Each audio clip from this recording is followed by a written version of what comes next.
Baik, Bismillahirrahmanirrahim. Assalamualaikum warahmatullahi wabarakatuh.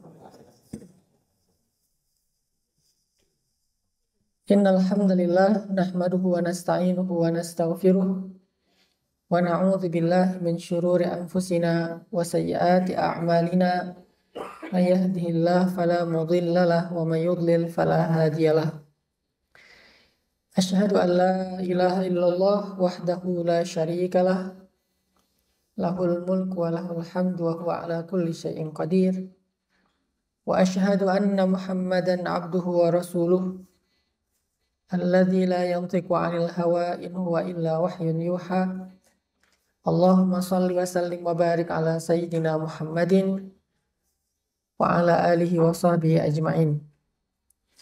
Rabbi shrah li sadri wa yassir li amri wahlul 'uqdatan min lisani yafqahu qawli. Para ustadz, Bapak Ibu, teman-teman sekalian, warga Indonesia yang ada di Qatar, terima kasih untuk kesempatan yang diberikan ke saya hari ini bisa silaturahim, kemudian duduk bersama di sini untuk sama-sama mencas iman kita, karena iman kita itu kondisinya mungkin lebih rumit daripada handphone. Handphone aja yang sederhana kita mencas setiap hari. Ada yang ngecas handphone seminggu sekali? Nggak ada. Semua kita ngecas handphone kita tiap hari, minimal sehari sekali. Dan kalau kita pakai handphone yang belum fast charging, minimal sekali ngecas itu 2 jam sehari. Kalau pakai fast charging ya sekitar 45 menit atau kurang sedikit. Dan itu dilakukan daily, setiap hari minimal sekali. Ada yang sehari 2 kali. Ada yang saking banyaknya kegiatan dan online terus, sehingga kemana-mana dia bawa cas-casan yang kita kenal dengan power bank. Kalau perlu power banknya itu yang ada beberapa portnya, sehingga sekali ngecas 2-3 handphone. Jadi kita dalam sehari mencas lebih dari 1 handphone. Kalau kita datang ke sebuah tempat, sebutlah di airport, yang kita cari 2. 1, colokan listrik, kalau nggak bawa power bank. 2, wifi gratis. Saya setiap transit di bandara pasti nyari wifi. Dan alhamdulillah hampir semua bandara di dunia itu udah ada wifi gratisnya supaya tidak offline. Dan yang paling parah kalau misalnya sampai istri saya nge-WA, terus saya nggak baca-baca, itu bisa nggak dibukain pintu. Jadi harus cepat update. Kalau WA-nya masuk dari istri, walaupun banyak masuk dari yang lain, mau dari menteri, mau gubernur, mau siapa, istri dulu yang dibaca. Harus contreng biru, nggak boleh centreng abu. Itu kondisi kita dengan handphone. Kita bawa kemana-mana dan kita bergantung kepada handphone. Panik banget kalau sampai handphone kita mati dan nggak bawa power bank. Panik banget kalau sampai kalau di Indonesia mungkin masih ada batas kuota kita habis. Nggak tahu kalau di Qatar mungkin unlimited. Panik banget kalau kita sampai datang ke sebuah tempat yang lost sinyal. Sehingga kita kebingungan nih gimana. Padahal sebetulnya kita bukan lagi dalam kondisi yang butuh online secara darurat. Tapi rasanya kalau nggak online kayak nggak hidup. Jadi sekarang itu hidup ada 2. Ciri-ciri orang masih hidup. 1, ciri orang masih hidup masih bernafas. 2, masih online. Kalau masih bernafas tapi nggak online, itu dianggap setengah mati. Kalau masih online tapi nggak bernafas, itu hantu. Jadi sekarang ternyata handphone, internet, online itu udah menjadi bagian dari life, dari kehidupan kita. Kalau kata orang Mesir, ya Rid, aduhai seandainya Islam bisa seperti itu. Benar-benar seperti kalimat the way of life.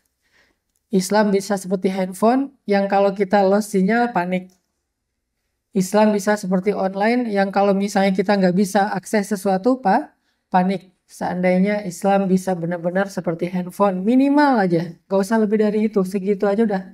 Kalau kata orang Sunda, uyuhan. Segitu juga udah luar biasa. Dan mudah-mudahan hari ini kita bisa mencas iman kita lewat majelis ini. Karena duduk dalam majelis ilmu, menurut saya bukan cuma sekedar entertain. Walaupun packaging yang kita bikin dalam dakwah kita 3 tahun terakhir itu packaging yang lebih entertain. Tapi secara konten, substansinya tetaplah sesuatu yang harus liyazdadu imanan ma'a imanihim. Harus bertambah iman. Karena kalau bertambah ilmu sekedar nambah wawasan, itu belum menjadi ilmu akhirat. Karena ilmu dunia dan ilmu akhirat itu bukan dilihat dari judulnya. Seolah-olah kalau judulnya ini adalah materi tentang tafsir, berarti ilmu akhirat. Kalau materinya tentang matematika, biologi, sains, berarti ilmu dunia. Menurut para ulama, termasuk Imam Al-Ghazali, Imam Nawawi, yang banyak ulama-ulama besar, ilmu dunia dan akhirat itu tidak diukur dari judulnya. Bisa jadi ilmu sains adalah ilmu akhirat, ilmu tafsir dan hadis ilmu dunia. Bedanya apa? Bedanya di sini. Kalau ada satu judul ilmu yang menambah iman kita kepada Allah, menambah keyakinan kita bahwa akhirat itu ada dan surga itu lebih baik daripada dunia, itu namanya ilmu akhirat. Walaupun yang dipelajari adalah tentang geologi, astronomi, sains. Sedangkan kalau ilmu hanya menambah wawasan, materi debat, kemudian untuk mendapatkan gelar ijazah, pekerjaan, profesi, walaupun judulnya tafsir dan hadis, tapi itu adalah ilmu dunia. Jadi ilmu menurut para ulama adalah sesuatu yang menambah iman. Karena Allah Subhanahu wa taala berfirman, "Innama yakhsyallaha min ibadihi al-ulama." Sesungguhnya di antara hamba-hamba Allah yang takut kepada Allah adalah orang yang berilmu. Dan itu artinya ilmu itu adalah rasa takut di dalam hati seseorang. Bukan wawasan yang banyak. Kita sekarang terjebak kepada konten ilmu untuk menambah wawasan, terutama dalam bab ilmu agama. Sehingga akhirnya perilaku yang muncul dari penambahan wawasan ini, tapi tidak dibarengi dengan penambahan iman, perilaku yang muncul itu adalah perilaku senang berdebat dan menjudge orang lain dengan wawasan yang kita punya. Perilaku yang muncul bertambah ilmu tidak bertambah baik akhlak. Bertambah ilmu kok makin galak. Bertambah ilmu kok susah senyum. Bertambah ilmu kok makin senang menjudge orang lain. Bertambah ilmu kok semakin eksklusif. Bertambah ilmu kok semakin menjauh dari teman-temannya. Ini sepertinya nggak nyambung antara konten ilmu dengan perilaku yang muncul setelahnya. Ini sesuatu yang ada miss di dalamnya. Salah satu yang paling basic, ternyata kita menerjemahkan ilmu selama ini mungkin sebagian orang Indonesia adalah wawasan sakofah. Sementara para ulama mengatakan orang yang mengerti ilmu bukan orang yang musakof. Orang yang mengerti ilmu itu dikenal dengan orang yang faqih. Sehingga Nabi ketika mendoakan Abdullah ibnu Abbas, mendoakannya dengan bahasa Allahumma faqihhu fiddin. Ya Allah, fahamkan dia agama. Dan para ulama mengatakan yang dimaksud dengan faham, al-fiqhu fiqhul qulub. Pemahaman itu ada di dalam hati, bukan di kepala. Di kepala kita menghafal ilmu. Di kepala kita mencerna ilmu. Tetapi belum disebut orang yang paham ilmu kalau ilmu itu belum masuk ke dalam hatinya. Dalam bentuk iman, yakin, cinta, berharap, takut, dan seterusnya di antara cabang-cabang iman. Maka kita berharap di setiap majelis ilmu kita mencas iman kita. Sebagaimana kita mencas handphone kita setiap hari, mudah-mudahan kita juga bisa melakukan hal yang sama, mencas iman kita setiap hari. Karena iman kita itu lebih gampang drop daripada handphone. Baru dicas, udah habis lagi baterainya. Apalagi kalau habis dicas, kita keluar rumah, kemudian kita mengupload banyak sekali, mendownload banyak sekali hal-hal yang dalam tanda petik dosa di luar, itu akan ngedrop banget baterai handphone, baterai iman kita. Kita mengakses beberapa hal di YouTube, kita mengakses beberapa hal di sosial media, langsung drop, hanya dalam hitungan 1 jam, iman yang tadi udah dicas 100%, tinggal beberapa persen, kurang dari 10. Sehingga kalau kita mau online, itu sudah susah. Memorinya langsung full, sehingga lambat. Itu yang terjadi dengan iman kita, sehingga harus terus di-refresh, dibersihkan, kemudian dicas, supaya dia bisa mengakses kebaikan-kebaikan dari langit, supaya dia bisa mendownload kiriman-kiriman hidayah dari Allah Subhanahu wa taala melalui Al-Qur'an, melalui hadis, melalui nasihat-nasihat ulama. Ini kenapa kita butuh kepada majelis ilmu. Dan alhamdulillah Bapak Ibu, teman-teman sekalian tinggal di Qatar. Salah satu negara Timur Tengah yang di dalamnya banyak ulama. Dan di sini salah satu ulama yang jadi idola saya itu Syekh Yusuf Al-Qaradawi. Karena saya belajar di Al-Azhar, saya dididik dengan pola pikir Islam yang moderat dan komprehensif. Dan salah satu rujukan walaupun di Mesir nggak diakui oleh pemerintah, bukan oleh warga negara Mesir. Yang salah satu rujukan keilmuan di Mesir itu untuk era modern itu adalah Syekh Yusuf Al-Qaradawi. Dengan segala kontroversi orang tentang beliau. Tapi buat saya, jangan sampai kita tidak suka kepada seseorang membuat kita tidak menilainya secara objektif. Wala yajrimannakum syana'anu qaumin ala alla ta'dilu. Jangan sampai gara-gara kita nggak suka kepada seseorang, akhirnya kita berlaku tidak objektif dalam menilainya. Dan di Qatar ini banyak ulama-ulama besar juga. Pastinya mudah-mudahan ada banyak halakoh-halakoh ilmu yang keren-keren. Karena kita bisa dengar langsung dari versi aslinya, bukan translate. Tetap buat saya sih belajar dari orang Arab itu ada sesuatu yang lebih ketimbang kita mendengar setelah ditranslate dalam bahasa Indonesia. Sama kayak kita belajar Al-Quran langsung ke teks aslinya dengan belajar terjemahan. Pasti banyak reduksi-reduksi yang dari teks originalnya. Sama kayak kita nonton film bajakan dengan yang original. Pasti mungkin kecerahannya, kemudian HD-nya, kemudian segala macam udah beda lah kualitasnya termasuk suaranya. Mudah-mudahan kita bisa selalu mengakses ilmu di Qatar, sembari juga tetap bisa mengaksesnya di beberapa negara termasuk Indonesia lewat sosial media seperti YouTube salah satunya. Ini untuk mencas iman kita. Jadi bagi saya majelis ilmu bukan majelis wawasan. Kita tidak belajar untuk menjadi seorang punya gelar LC, MA, doktor. Kita belajar sederhana banget. Cuman pengen ngecas iman.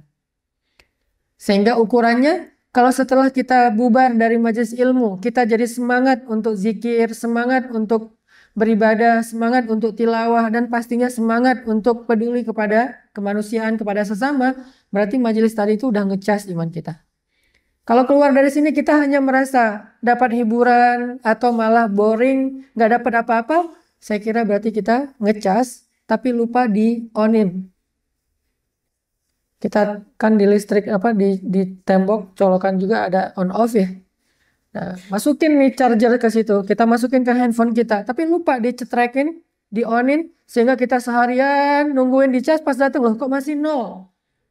Kemana aja? Berarti selama di sini kita tidak on, off alias sakinah alias tidur.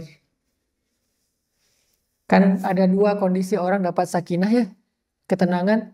Satu, sakinah itu dapatnya di dalam majelis ilmu. Makanya di majelis ilmu itu banyak yang tunduh,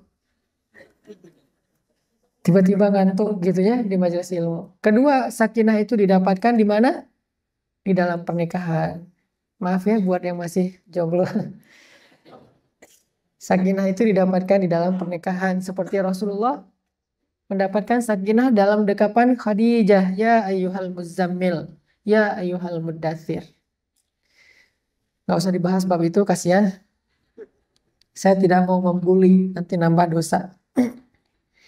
Bapak Ibu, teman-teman sekalian yang dirahmati Allah, ini sekedar obrolan santai ya, saya pengen sharing juga, gak usah terlalu serius. Saya pulang dari Mesir itu tahun 2006, langsung tinggal di Bandung. Dan seperti yang disampaikan tadi, saya keliling ceramah di beberapa tempat, di masjid, di majelis taklim, di acara-acara kantor, kayak gitu-gitu corporate. Selama 8 tahun. Ceramah di sana-sini selama 8 tahun. Dan saya melihat dampak dari ceramah saya itu tidak terlalu signifikan. Saya melihat justru banyak masjid yang curhat, DKM-DKM pada curhat ke saya, Ustadz gimana ya cara menggerakkan remaja masjid? Kenapa ya masjid kok sepi terus dari anak muda? Kalau bikin taklim yang datang pasti ibu-ibu lagi, ibu-ibu lagi. Ini the power of mama nih. Kalau sholat subuh yang datang pasti aki-aki. Kalau bikin taklim umum pasti yang datangnya orang-orang tua. Dan materi favoritnya pasti mengingat kematian. Gimana nih cara menggerakkan anak muda Ustadz? Hampir semua masjid komplain masalah ini. 3 tahun dulu sebelumnya, 3 tahun yang lalu, susah banget di Indonesia ngelihat anak muda ngeramein taklim, ngeramein masjid, terus mengakses sosial medianya para ustadz itu susah banget 3 tahun yang lalu. Padahal waktu itu sosial media udah jalan sekian tahun. Para selebgram entertain udah punya followers di atas 10 juta. Tapi para ustadz followersnya nggak pernah lebih dari 100.000. Nggak pernah lebih dari 100.000. Alhamdulillah sekarang berubah 3 tahun terakhir. Saya melihat selama 8 tahun saya mengajar di sebuah masjid yang sekarang jadi markas pemuda hijrah. Namanya Masjid Al-Latif dekat Gedung Sate di Bandung. 8 tahun saya ngajar di situ. Yang datang paling banyak cuma 30 orang. Itu juga campur. Sebagian besarnya orang tua. Dulu anak muda datang ke taklim di antara orang tua tuh risih. Merasa agak aneh gitu. Karena dia anak muda sendiri, yang lain orang-orang tua. Kalau sekarang kebalik. Orang tua datang ke taklim merasa risih. Kenapa? Yang lain semuanya anak muda. Kita bikin taklim reguler setiap hari Rabu malam. Kenapa kita ngambilnya weekday bukan weekend? Karena kita pengen membuat sebuah tren. Jadi dakwah saya itu membangun tren. Kita membangunkan Muzammil 2 tahun yang lalu untuk membangun tren tilawah di anak muda supaya tilawah itu dianggap sesuatu yang gaul, trendy, keren gitu. Karena mazhab anak muda itu bukan idealisme. Mazhab anak muda itu bukan syariat. Mazhab anak muda itu adalah mazhab keren. Ini yang kita pelajari yang dikenal dengan istilah fiqhul waqi', memahami realitas, terutama di Indonesia. Mazhab anak muda, termasuk saya pribadi, itu keren nomor 1. Baru kemudian benar nggak nih? Fungsional nggak nih? Bermanfaat nggak nih? Itu yang kesekian secara substansi. Tapi yang nomor 1 packagingnya atau brandingnya keren nggak nih? Sehingga kita pernah bikin semacam kuesioner, survei kecil-kecilan ke anak-anak muda. Kenapa kamu memilih satu jenis olahraga? Ada beberapa pointers. 1, karena sehat. Kedua, karena tempatnya dekat rumah. Ketiga, karena teman. Keempat, karena disuruh orang tua. Kelima, karena pelajaran sekolah. Keenam, karena keren. 90% koresponden kita menjawab karena keren. Ternyata buat anak muda fungsi itu yang kesekian. Jadi function follow fashion. Jadi fungsi itu ngikutin fashion, bukan fashion follow function. Kalau mereka membeli handphone, kenapa memilih handphone ini? Kan ada, kalau di Indonesia sekitar 2 tahun yang lalu ada Note 5 keluar, Samsung Note 5 sama Samsung S7 Edge. Kalau Note 5 itu kan ada S Pen-nya, kemudian fitur-fiturnya memang untuk orang yang kerja gitu kan. Harganya juga lebih mahal 10 juta ketika awal keluar di Indonesia 3 tahun 4 tahun yang lalu Note 5. Kalau S7 Edge dia nggak ada S Pen-nya, fiturnya bukan untuk kerja, murni entertain. Ternyata anak muda lebih tertarik membeli S7 Edge daripada Note 5. Padahal secara fungsi Note 5 ini lebih banyak fiturnya daripada S7 Edge. Lalu beli casing. Kenapa anak muda membeli casing yang hanya tutup belakang doang, nggak ada tutup depannya, jadi nggak ada ininya? Kenapa? Padahal kalau secara aman, lebih aman yang tertutup depan belakang, kalau jatuh aman gitu. Kenapa mereka memilih yang belakang doang, yang depan nggak? Karena yang depan ini terkesan lebih dewasa, lebih, maaf bahasa lainnya, lebih bapak-bapak. Kalau yang di belakang itu lebih anak muda, keren. Sehingga akhirnya saya berpikir ada sesuatu yang harus dirubah dari mainstream dakwah kita di Indonesia. Kenapa dakwah kita tidak mengenai anak-anak muda, remaja? Ada sesuatu yang miss dalam konsep dakwah kita. 8 tahun saya mengajar, saya merasa belum mengenai segmen anak muda. Sementara segmen anak muda ini potensi paling besar. Seperti yang kita tahu, Indonesia 2020 ke depan sampai 2030-an akan mendapatkan bonus demografi dengan jumlah pemuda terbesar. Itu juga kalau diukur anak muda dari usia 30 tahun ke bawah, 60%. Kalau pemuda dalam konsep Islam 40 tahun ke bawah, berarti di atas 70% itu anak muda. Beda banget dengan Jepang. Jepang sekarang mulai merasa minus demografi, anak mudanya makin lama makin berkurang sehingga terjadi gap antara anak muda dengan orang tua. Di Jepang itu gap banget anak muda dengan orang tua. Sehingga program dari pemerintah Jepang mendatangkan banyak perawat dari Indonesia yang muda-muda untuk mengurus panti jompo mereka, karena anak muda mereka tidak ada yang sanggup mengurus orang tua, soalnya sedikit anak mudanya. Dan ke depan 2025 ke atas, Jepang akan mengalami krisis anak muda dan usia produktifnya sedikit di Jepang. Indonesia yang justru punya banyak warga dengan usia produktif. Tapi dakwah belum menyentuh kepada warga Indonesia yang produktif ini, yang menjadi calon pemimpin masa depan. Dia hanya tumbuh secara natural, tanpa ada bentukan, settingan, konsep dari para da'i-da'i dan kaum muslimin, orang tua Islam. Sehingga 2015, akhirnya saya coba bicara dengan Ketua DKM Masjid Al-Latif. Saya bilang, Pak Iman namanya arsitek, yang sekarang Muzamil juga kerja bareng beliau, sama-sama arsitek. Saya bilang ke Pak Iman, waktu itu saya lagi ceramah khutbah Jumat, materinya konsep dakwah di Mesir. Konsep dakwah di Mesir yang saya coba duplikasi, kemudian di-translate dalam bahasa keindonesiaan. Dan juga konsep dakwah Nabi. Saya bilang, mainstream dakwah di Indonesia itu adalah, ini masih berlaku sekarang, tapi beberapa udah kita coba rubah. Mainstream dakwah di Indonesia itu, terutama masjid, ketua DKM dengan background pendidikannya yang bukan pendidikan syariat, sebutlah dulunya arsitek, dulunya pejabat, dulunya pengusaha, dulunya apa misalnya, kemudian karena aktif di masjid jadi ketua DKM kan ya. Nah, sebagai ketua DKM, mereka membuat program-program dakwah dan memakmurkan masjid. Lalu para ustadz disuruh untuk mengisi. Bisa diistilahkan dengan diundang, ada yang lebih agak vulgar diistilahkan dengan memanggil. Nanti kita panggil ustadz. Atau nanti kita undang ustadz mengisi program yang dibuat oleh DKM. Ini mainstream. Dan inilah salah satu poin kenapa dakwah kita tidak berkembang. Karena DKM dengan backgroundnya yang bukan pendidikan agama membuat program, lalu Ustadz mensupport dengan cara mengisi. Itu juga dikasih kurikulumnya, materinya.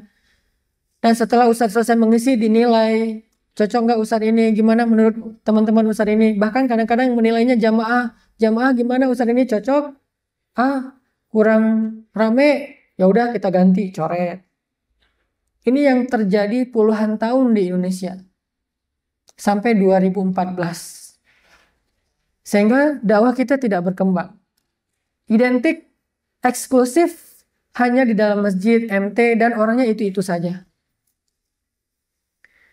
Akhirnya saya bilang ke Pak Iman, boleh nggak saya ganti? Secara basic banget, asolah, dasar dakwah itu saya ganti. Gimana Ustadz? Sekarang dibalik. Karena dakwah itu yang mengerti Ustadz, sekarang biar saya sebagai Ustadz yang memprogram, saya yang mengkonsep, DKM memfasilitasi. Saya tawarin akad di awal kayak gitu. Selama ini kan 8 tahun berjalan, DKM bikin program, saya ngisi kan. Sekarang dibalik. Saya bikin program, saya yang konsep, DKM mensupport. Alhamdulillah Pak Iman orangnya open minded banget. Akhirnya beliau mengatakan, boleh Ustadz. Mudah-mudahan setahun 2 tahun ini sudah ada hasil yang signifikan. Kalau tidak ada hasilnya, saya bilang saya balikin lagi kepada DKM. Sekarang kita balik, DKM mensupport saya, teman-teman mensupport saya. Karena itu kaidah dasar dalam dakwah. Bukankah ayat dakwah yang paling fenomenal itu di akhir surat As-Saff? Ya ayyuhalladzina amanu, kunu ansarullah. Kama qala Isa bin Maryam lil hawariyin, man ansari ilallah. Wahai orang-orang yang beriman, jadilah kalian penolong-penolong Allah atau penolong-penolong agama Allah. Gimana caranya? Kata Allah, caranya seperti kata Isa kepada hawariyin. Man ansari ilallah. Siapa di antara kalian yang ingin menolong saya kepada Allah di jalan Allah? Jadi konsep dasar dalam dakwah itu adalah Nabi berdakwah, umatnya mensupport. Dan pewaris Nabi adalah para ulama.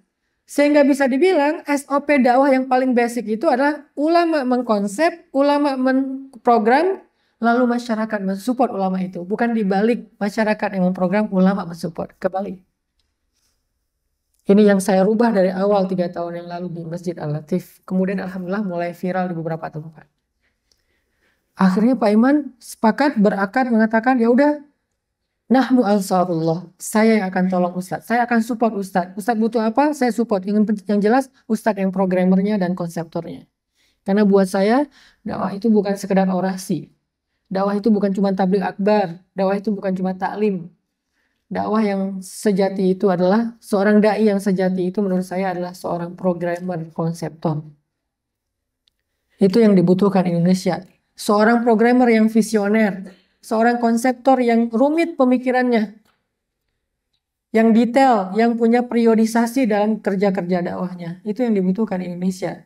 Akhirnya Pak Iman berakad akan mensupport dakwah saya, mulai saya rubah. Semua program DKM sekarang dinetralkan lagi, saya bedah semuanya dari awal. Saya otak-atik tuh. Mulai dari bikin gerakan anak muda di Masjid Al-Latif, sehingga dikenal dengan nama Pemuda Hijrah. Jadi saya bukan direkturnya, saya hanya mengkonsep dari awal. Teman-teman nyebutnya founder atau apalah, tapi bukan saya direkturnya. Karena direktur saya serahkan ke teman-teman yang orang manajemen. Karena dia yang lebih mengerti manajemen. Nanti ada orang branding, dia lebih mengerti tentang packaging. Saya bikin dari awal sebuah gerakan yang segmented. Gerakan dakwah yang segmented. Karena selama ini ada satu lagi mainstream dakwah di kita. Maaf nih sedikit agak berat mungkin nggak jadi ceramah spiritual aja, ada sedikit konsep, mudah-mudahan jadi inspirasi. Ada satu mainstream lain dalam dakwah kita di Indonesia berpuluh-puluh tahun, bahwa dakwah kita itu berangkat dari semangat idealis, bukan semangat realitas. Beda banget dakwah angle-nya idealisme dengan dakwah angle-nya realitas, itu beda. Kalau dakwah yang angle-nya semangat idealisme, biasanya program-program yang muncul itu adalah program-program yang ideal. Kita bikin pesantren, kita bangun masjid, kita bikin sebuah Islamic Center, di dalamnya nanti ada pelajaran tentang tahfiz Al-Quran, belajar tentang ilmu agama, syariat, fikih.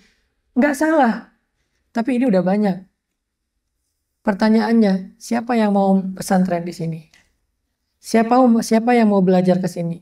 Siapa yang tertarik untuk datang ke taklim di sini? Karena ini terlalu ideal dan ngegap dengan realitas. Sehingga akhirnya ketika dakwah ini diprogramkan, yang terjadi, masyarakat yang terjaring dalam dakwah idealisme ini adalah masyarakat yang sudah sadar. Dan saya menyebutnya dengan istilah ring 1. Ada 4 ring masyarakat Indonesia. Ring 1, ring yang sudah sadar, kita nyebutnya aktivis. Ngaji udah rajin, bergerak udah mau, jadi panitia acara-acara Islam sudah mau, ini ring 1. Sedikit jumlahnya. Mereka yang kalau kita bikin program bahasa Arab, mereka pasti daftar. Kalau kita bikin program tahfiz Al-Quran, mereka juga daftar. Kalau kita bikin program belajar Islam, fikih, segala macam hadis, mereka juga daftar. Karena udah punya kesadaran yang tinggi, dan jumlah mereka nggak banyak. Ada ring 2, yang udah mau ngaji, tapi belum mau bergerak. Mereka cari taklim-taklim, terutama yang entertain. Jumlah mereka lebih banyak dari ring 1, tapi masih kurang. Ada ring 3. Ini dakwahnya Pemuda Hijrah. Siapa ring 3? Anak-anak muda main. Kalau di street culture tuh ada skateboard, BMX, parkour, surfing. Kan bapaknya tuh surfing. Dari surfing kemudian lahir skateboard. Karena kalau nggak ada ombak, orang-orang bingung mau main apa. Dengan papan, ombaknya nggak ada. Akhirnya bikin bowl, main skateboard di bowl, skatepark. Lalu nanti ada parkour, BMX, segala macam. Mulai masuk ke street yang lain lagi. Seperti geng motor, masuk ke supporter bola, ke anak-anak gaul. Akhirnya menyebar. Itulah ring 3 dan jumlahnya paling besar di Indonesia, bahkan mungkin di dunia. Kalau mau dibandingkan, berapa banyak anak muda yang sudah hafal juz 30 atau hafal surat Al-Muluk dengan anak muda yang belum bisa baca Quran? Lebih banyak yang belum bisa baca Quran. Kenapa? Karena dunianya berbeda. Dan ini realitas. Kalau kita berangkat dari sebuah idealisme, kita akan bikin program-program ideal. Tapi kalau kita berangkat dari realitas, kita akan berpikir apa yang mereka butuhkan. Apakah saat ini mereka sudah butuh program tahfiz? Jangan-jangan baca Quran juga belum bisa. Apakah saat ini mereka sudah butuh belajar bahasa Arab? Jangan-jangan baca terjemahannya juga jarang. Sehingga akhirnya saya membuat sebuah gerakan youth movement di Bandung yang kita kasih nama dengan Pemuda Hijrah. Segmennya ring 3, ring 4. Ring 3 anak-anak main, ring 4 itu yang maaf mungkin melakukan beberapa hal kriminal. Dulu disebut oleh masyarakat geng motor, tawuran, segala macam. Dan di Bandung itu kota dengan dulunya 3 tahun yang lalu orang nyebutnya geng motornya paling parah di Indonesia. Ada 4 geng motor, 1 geng motor aja ada sekitar 60-80 ribu anggota. Belum lagi nanti supporter bola yang jumlah anggotanya sekitar 2 juta. Yang kalau lagi ada masalah dengan supporter bola kota lain, misalnya ada Viking bobotoh dengan The Jack atau Jackmania, wah itu bisa luar biasa. Perang antar suku Aus dan Khazraj. Akhirnya salah satu pilot project kita di Pemuda Hijrah bikin event Briges Berzikir. Briges itu nama salah satu klub motor, bukan klub motor, komunitas anak-anak motor, masyarakat yang menamai mereka geng motor. Mereka sendiri nggak mengaku sebagai geng. Karena ada geng, ada klub, itu beda. Kalau klub, komunitas motor yang senang jenis motor tertentu, misalnya senang dengan Triumph, senang dengan Harley, senang dengan NMAX atau apalah motor-motor tertentu, mereka touring, itu klub motor positif. Kalau geng motor nggak senang motor, senangnya tarung.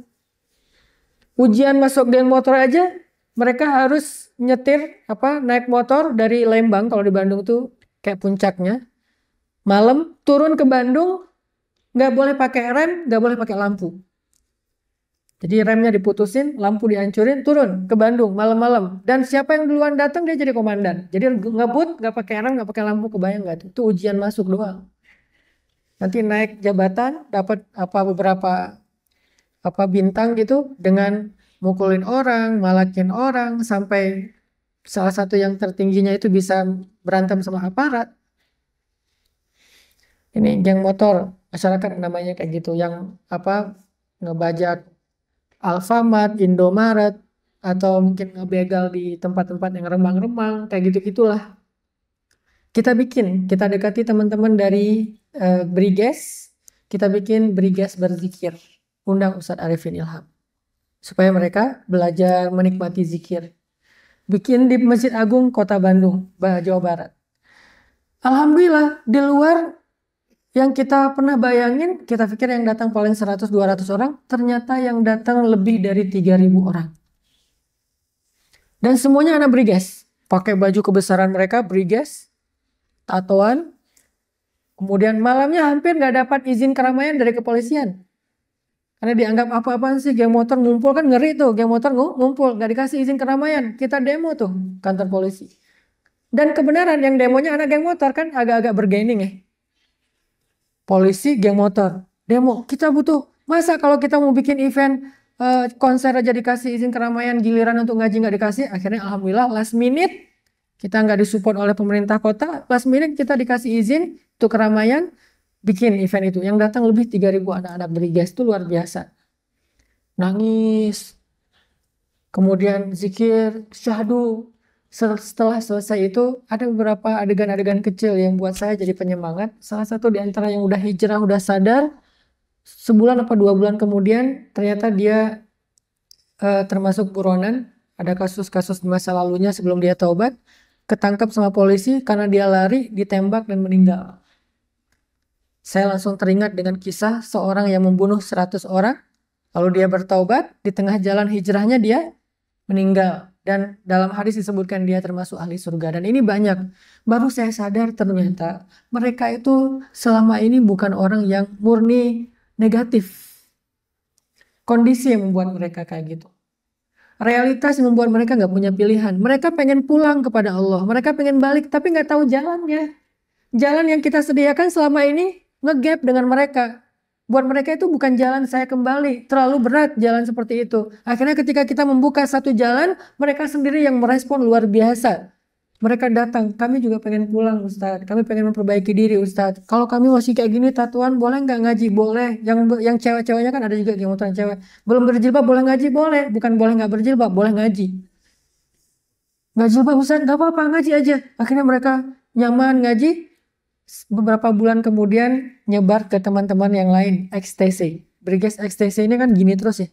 Ketemu di gang nih area XTC, Briges lewat digebukin, meninggal. Area Briges XTC lewat digebukin, dikeroyok, meninggal. Itu biasa di Bandung dulu, perang antar geng. Mirip dengan kaum Ad dan Samud. Kalau kita baca surat-surat Al-Quran tentang Ad dan Samud, kami bangkitkan di antara mereka kelompok-kelompok orang-orang yang kasar gitu ya, yang tarung. Alhamdulillah, akhirnya dengan semangat hijrah Briges XTC yang udah berperang sekian puluh tahun, akhirnya setahun kemudian mereka deklarasikan bersaudara. Damailah antara muhajirin dengan ansor. Mu'akhot, kalau dalam bahasa dakwah, bahasa mereka persaudaraan antara muhajirin dengan ansor, antara Briges dengan XTC. Ketua-ketuanya ngaji, jabatan tangan, walaupun di bawah mungkin ada 1-2 kasus masih tarung. Dan luar biasanya lagi, di Briges sekarang ada divisi dakwah. Kebayang nggak, geng motor di dalamnya ada divisi dakwah. Ketua divisi dakwah kita bina, kita ngaji bareng kita. Jadi saya nggak masuk ke dalam, tapi orang dalam saya ajak ngaji bareng, balikin lagi ke dalam. Itu kenapa saya katakan kalau hijrah jangan tinggalkan teman-teman. Kalau udah hijrah jangan mau selamat sendiri di akhirat. Kita dulu baung bareng, nakal bareng, sekarang kita hijrah bareng. Alhamdulillah di teman-teman motor, bahkan XTC jadi ormas, kemudian mereka sekarang malah kemarin tuh kita bikin acara taklim tabligh akbar di Garut. Itu pertama kali sepanjang sejarah anak-anak motor, pertama sekali bikin tabligh akbar, panitianya 4 geng motor. Panitia tabligh akbar mengundang ustadz-ustadz nasional, tapi panitianya 4 geng motor masing-masing pakai rompi atau jaket geng motornya sendiri-sendiri. Ini progres setelah dakwah mainstream dirubah kepada yang basic. Ustadz yang memprogram, yang mengkonsep, DKM mensupport, teman-teman mensupport dengan kapasitas masing-masing. An-nasu ma'adin khiyaruhum fil jahiliyah khiyaruhum fil Islam. Manusia itu seperti logam, kata Nabi. Sebaik-baik mereka di masa jahiliyah adalah sebaik-baik mereka di masa Islam kalau mereka difahamkan. Ternyata alhamdulillah banyak yang berubah. Masuk lagi ke teman-teman Viking, Bobotoh. Alhamdulillah Mang Yana, dulu namanya Yana Bool, setelah hijrah jadi namanya Yana Umar. Berubah karena Panglima Viking sudah berubah, akhirnya ke bawah-bawah sedikit banyak berubah. Mulai kita bikin program. Sebelum tanding Persib, seluruh satu stadion baca Al-Fatihah. Kebayang gak gemuruh Al-Fatihah di stadion dibaca oleh yang gak pakai baju yang tatoan kayak gini-gini tapi baca Al-Fatihah. Ada yang pakai bendera Palestina, ada yang pakai spanduk Save Aleppo. Yang membentangkan bendera itu bukan ring 1. Kalau ring 1 melakukan itu hal yang wajar. Sementara dakwah kita di situ-situ aja, enggak. Saya pengen yang membentangkan bendera Palestina itu ring 3. Itu misi dakwah pemuda hijrah. Yang membentangkan spanduk Save Aleppo, Gota, Idlib itu ring 3, anak main, anak geng. Alhamdulillah ternyata di stadion Persib Mereka pakai bendera Palestina besar dengan bendera Indonesia disatukan seperti persahabatan banget. Campaign Humanity itu munculnya di gedung-gedung mainnya anak muda Ring 3. Dan kita kerjasama dengan beberapa lembaga dakwah lagi, kita bikin musola portable, ada musola dari mobil gitu kayak stage.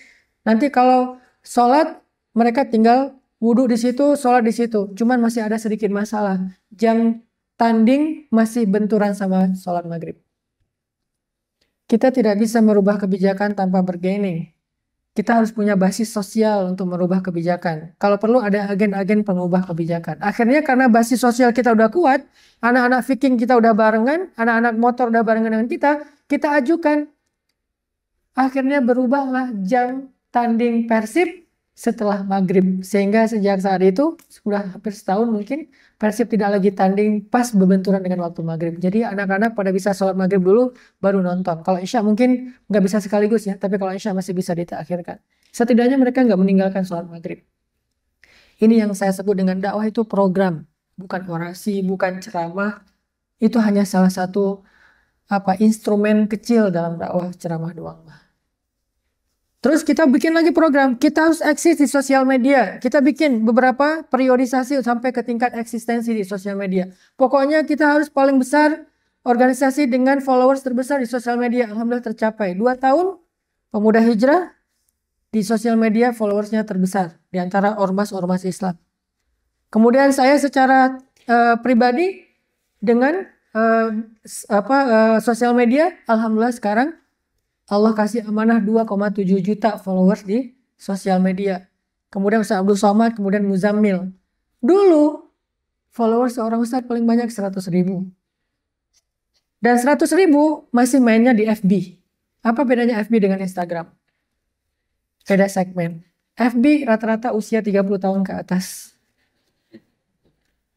Instagram 30 tahun ke bawah. Saya punya statistik di Instagram saya. Follower saya 57% cewek. Kotanya Jakarta, Bandung, Bekasi, Surabaya, kita punya statistik, dan usianya 16 sampai 25 tahun itu jumlahnya sekitar 70%. 16 sampai 25 tahun. Kemudian 25 sampai 35 tahun ada sekitar 20%. 10% dibagi-bagi dengan usia yang lain. Dan saya lihat ada juga yang 71 tahun. Wah, siapa yang follow saya 71 tahun gitu. Tapi bisa dibilang 80% lebih, 85% lebih usia 35 tahun ke bawah. Dan itulah bonus demografi Indonesia ke depan. Mereka mainnya di Instagram. Dan karakter Instagram dengan FB beda. FB nulis, curhat. Kalau Twitter kan cuman bertweet ya, cuman komen doang. Kalau FB curhat. Kalau Instagram visual. Kita pelajari semua realitas dakwah ini. Saya masuk ke dunia street culture. Saya main skateboard, saya main surfing. Kalau kemarin jalan ke New Zealand, saya main longboard karena New Zealand bagus environmentnya. Kalau pas ke Jepang, saya main snowboarding. Saya berharap tadinya di Qatar pengen main sandboarding. Insya Allah next time saya mau nyari di sini mana ada komunitas sandboarding. Itu keren banget. Kemarin dibawa kemana itu namanya? Nah, itu kan ada gunung-gunung pasir. Karena baru pertama saya ngelihat pasir disatuin dengan laut. Ini hal yang langka kan. Saya pernah main juga di Dubai beberapa kali. Kayak desert slalom gitu, ngedrift di tengah padang pasir. Tapi itu murni padang pasir. Kalau di Qatar padang pasirnya view-nya laut. Jadi dua alam itu disatukan, amfibi banget tuh. Dan itu dengan background yang paling keren. Apa sih butuhnya Ustadz? Kayak gitulah cara kita approaching dakwah kepada anak muda. Saya kalau weekend, Sabtu Minggu selalu posting main. Sehingga kita nyebut ada shift ulin namanya. Ulin itu bahasa Sunda artinya main. Shift itu nama lain dari Pemuda Hijrah. Shift di komputer, geser, pindah, hijrah. Kita ada program hashtag shift ulin. Setiap Sabtu Minggu tayang. Jadi Instagram kita itu adalah sebuah media yang kita jadwalkan tayangnya, targetnya, kontennya. Semua kita pikirkan bukan asal tayang. Isinya nggak boleh sampah. Isinya harus benar-benar ada targetnya. Kita punya program Voice of Youth. Apa itu Voice of Youth? Sebuah tayangan untuk membangun opini publik anak muda. Karena kita pengen berdakwahnya itu dengan mempesantrenkan bangsa. Bukan pesantren sebuah tempat, tapi kita pengen menyantrikan anak muda seluruh Indonesia. Berarti pesantrennya sosial media. Kalau kita bikin pesantren bentuknya lembaga bertempat, berapa santri paling banyak? 1.000, 2.000, 3.000? Tapi kalau pesantrennya bentuknya sosial media, santrinya 2,7 juta. Sekali saya bikin penggalangan dana lewat sosial media, yang nyumbang alhamdulillah 3 hari 900 juta. Kalau saya bikin di jalan-jalan, kita turun jalan demo tentang Suriah, yang datang paling 1.000, 2.000. Yang itu viewernya minimal 700.000. Beda efektivitasnya. Sehingga akhirnya kita tayang. Sabtu Minggu tayang Ulin, main. Kenapa? Saya pengen campaign kepada anak muda, nggak usah khawatir dengan hijrah. Karena setelah hijrah hidup kalian tidak akan kaku. Kalian tetap bisa seru-seruan, tetap bisa asik, tetap bisa have fun, tetap bisa gaul, tetap bisa nongkrong. Buktinya apa? Saya sendiri yang disebut Ustadz masih main. Sehingga tagline saya di bio Instagram saya, banyak main, banyak manfaat, banyak pahala, sedikit dosa. Intinya banyak main. Kemana-mana saya sempatkan ada angle mainnya. Saya pengen campaign ke anak muda. Nih lihat ketika kita hijrah, hidup kita nggak kaku, tetap bisa fun. Dan fun tidak harus berbuat dosa. Kita bisa have fun tanpa harus melanggar syariat. Kita tetap bisa seru-seruan tanpa harus meninggalkan perintah Allah Subhanahu wa Ta'ala. Ini campaign dengan tayangan main, bukan dengan tausiah. Dan kita nge-branding Islam supaya Islam ini di mata anak muda keren. Salah satunya tokoh-tokoh Islam harus di-branding. Ustadz harus di-branding. Dan kita nggak boleh mengaku diri kita keren. Harus masyarakat yang menilainya. Mana pernah Nabi Muhammad mengatakan saya Al-Amin? Nggak pernah. Yang bilang beliau Al-Amin, Allah, sahabat, masyarakat, bahkan musuh-musuh beliau. Nggak pernah Nabi Muhammad mengatakan pakai hashtag saya Al-Amin. Nggak ada. Yang ada Nabi Muhammad bertanya, apa pendapat kalian tentang saya? Baru mereka mengatakan, engkau Al-Amin. Jadi kita pengen nunjukin activity untuk nge-branding Islam, nge-branding dakwah, nge-branding masjid, nge-branding ustadz. Ternyata Islam itu nggak kaku. Syumuliyatul Islam yang saya pelajari di Mesir. Komprehensifnya Islam. Dan disinilah kita menunjukkan komprehensifnya Islam. Kalau Islam hanya membahas tentang bab fikih, bab ibadah dalam sehari kita lakukan cuma 2 jam. Sementara Islam itu harusnya jadi the way of life. Berarti 22 jam yang lagi. Apakah tidak berislam? Nah, kita pengen nunjukin sisi Islam yang 22 jamnya selain 2 jam ibadah.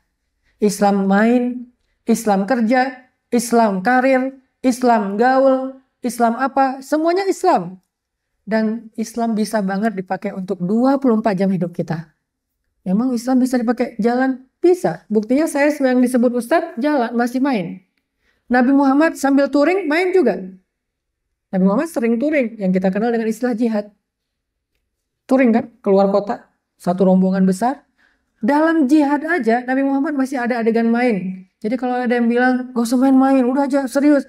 Nabi Muhammad dalam adegan paling serius, kan diantara ibadah paling serius dalam Islam itu jihad ya. Ada adegan mainnya. Mana adegan mainnya? Sepulang dari perjalanan jihad, Nabi berhenti di sebuah rest area. Terus Nabi bilang kepada sahabat, kalian duluan gih, tinggalkan saya sama Aisyah. Akhirnya para sahabat duluan, bawa mobil Nabi semuanya, tinggal Nabi sama Aisyah berdua. Aisyah, lomba lari yuk. Main. Akhirnya Nabi dan Aisyah lomba lari berdua. Aisyah menang karena Aisyah masih kurus. Dan saya teliti teks-teks tentang Aisyah. Ternyata Aisyah itu anaknya cewek gaul, pinter, traveler banget, kurus, tinggi, berat maksimalnya ya sekitar antara 55 sampai 60 kilo. 55 lah. Makanya saya sering bilang di mana-mana, salah satu ciri perempuan soleha itu beratnya nggak boleh lebih dari 55 kilo. Tahu dari mana Ustaz Aisyah 55 kilo? Nanti baca lagi hadis tentang haditsul ifki. Kata para sahabat yang membawa tandu Aisyah, Aisyah itu lebih ringan daripada tandunya. Dan tandu itu beratnya sekitar 55 kilo. Jadi kalau sampai ke rumah ibu-ibu, pas nimbang 56, itu kurang soleha. Olahraga lagi treadmill, zumba, apalah pokoknya. Dan Nabi, badannya tuh bagus, six pack. Dari mana tahu Nabi six pack? Kata sahabat, perut Nabi itu seperti batu yang tersusun. Batu yang tersusun. Kalau kita satu batu doang, one pack. Ini six. Atau dalam bahasa hadis yang lain, perut Nabi seperti lipat kertas yang dilipat. Kan berarti perut Nabi dah rata. Bahkan Umar ketika ngelihat seorang laki-laki perutnya agak buncit, dipukul perutnya sama Umar. Kenapa kamu perutnya gitu? Banyak makan ya? Dimarahin sama Umar. Karena seorang Muslim harusnya keren. Muslim itu harusnya menarik.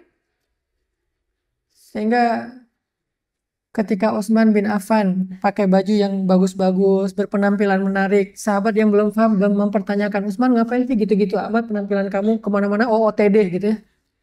Jadi outfit of the day-nya tuh jelas gitu, mau ngapain. Akhirnya Utsman mengatakan, aku mendengar Rasulullah bersabda, Allah suka jika memberikan nikmat kepada hambanya, lalu hamba itu memperlihatkan nikmat Allah dengan cara menggunakannya, berpenampilan. Belum lagi nanti ayat tentang pakaian sebagai perhiasan, segala macam. Nabi juga adegan-adegan Nabi lucu-lucuan di rumah sama istrinya romantis. Sehingga saya mengkampen kepada anak-anak muda, bukan pacaran haram. Saya bukan seorang hakim, jadi saya tidak menjudge. Saya bukan seorang penceramah yang bentuknya fatwa, tapi saya seorang dai. Nahnu du'at walaysa qudat. Kami adalah seorang dai, bukan para hakim. Sehingga kalau ada yang nanya ke saya, Ustadz apa hukumnya pacaran? Saya akan menjawabnya dari angle dai, bukan angle hakim. Kalau angle hakim, pacaran haram. Kalau angle dai, pacaran boleh, tapi setelah nikah. Jadi saya bukan mengkampen hukum pacaran, tapi justru mengajak orang pacaran. Setelah nikah, mulai saya cerita pacarannya Nabi dengan Aisyah setelah nikah, pacaran saya dengan istri saya setelah nikah, kemana-mana pegangan tangan, kita seru-seruan nonton bareng, romantis-romantisan, gombal-gombalan. Naik mobil kesasar sama istri saya mau pulang, kata istri saya, loh kok lurus nggak belok kanan? Aduh iya ya, aku kalau jalan sama kamu suka kesasar. Kenapa? Soalnya pengennya ke hati kamu. Itu kan adegan Nabi banget. Nabi kalau minum tuh satu gelas berdua dengan Aisyah. Di rumah Nabi tuh gelas cuma ada satu loh. Tidak ada gelas mama, papa, itu bid'ah. Jadi nggak ada gelas mama, gelas papa, nggak ada. Cuma satu, gelas kita. Itu kan angle-angle kehidupan daily-nya Nabi yang jarang dibahas. Nabi kalau minum, gantian. Kadang Aisyah duluan. Kalau Aisyah duluan minum, Nabi akan lihat mana bekas lipstiknya Aisyah. Maka Nabi akan minum dari bekas bibirnya Aisyah. Dibolak-balik gini. Wah ini, minum. Kalau Nabi duluan minum, maka Nabi akan menyisakan setengah buat Aisyah. Maka mereka selalu minum satu gelas berdua, gantian. Pernah Nabi baru pulang kerja, macet-macetan, capek gitu ya. Sore, Aisyah ngelihat Nabi capek pulang, langsung bikinin air manis, pakai gula. Salah, yang ditaruh malah bukan gula, garam. Dikasih ke Nabi. Biasanya kalau Nabi minum duluan kan disisain setengah. Pas Nabi minum, makasih Aisyah, alhamdulillah, bismillahirrahmanirrahim, minum. Pas minum, bentar, ini asin ya. Akhirnya Nabi pas tahu ini asin, tadi wajah beliau mau berubah, langsung dinetralkan lagi biar Aisyah nggak kaget. Akhirnya Nabi minum glek-glek, dihabisin sama Nabi, nggak disisain. Aisyah agak dikit sebel gitu, bete. Kok dihabisin sih, nggak disisain buat buah gitu. Akhirnya Aisyah ambil gelasnya ke belakang, penasaran kok Nabi biasanya ngabisin air, nggak disisain buat saya. Ada dikit banget diminum sama Aisyah, ternyata asin. Nangis Aisyah. Masya Allah, Nabi itu kalau airnya manis disisain buat saya, tapi kalau airnya asin dihabisin sendiri, nggak dikasih sisain. Itulah cowok sejati tuh, cowok keren.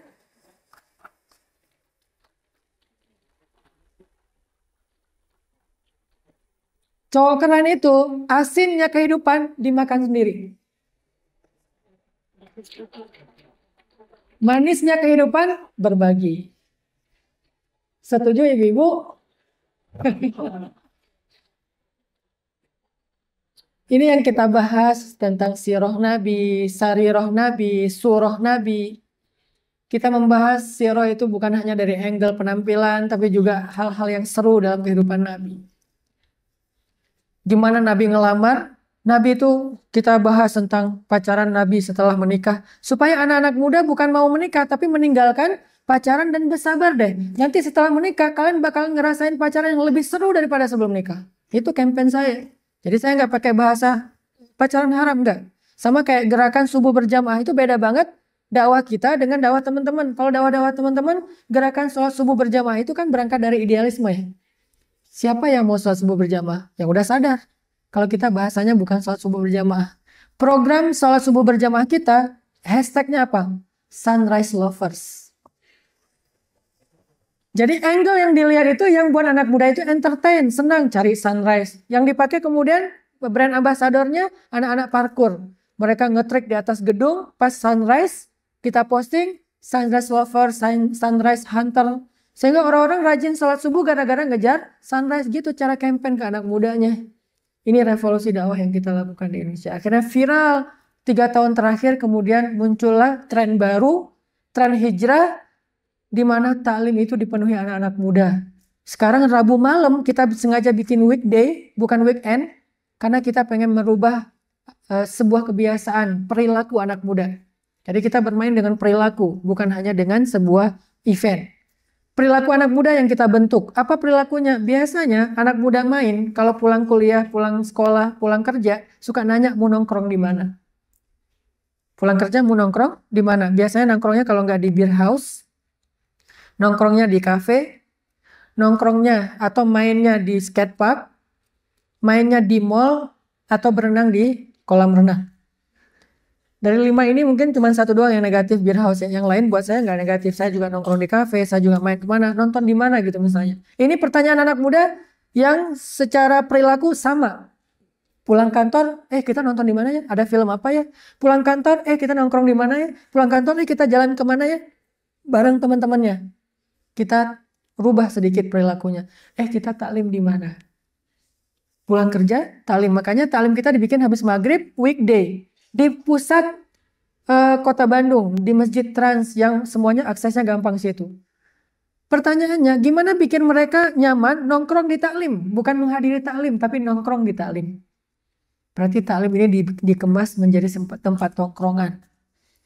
Kita sediakan di masjid itu wifi gratis.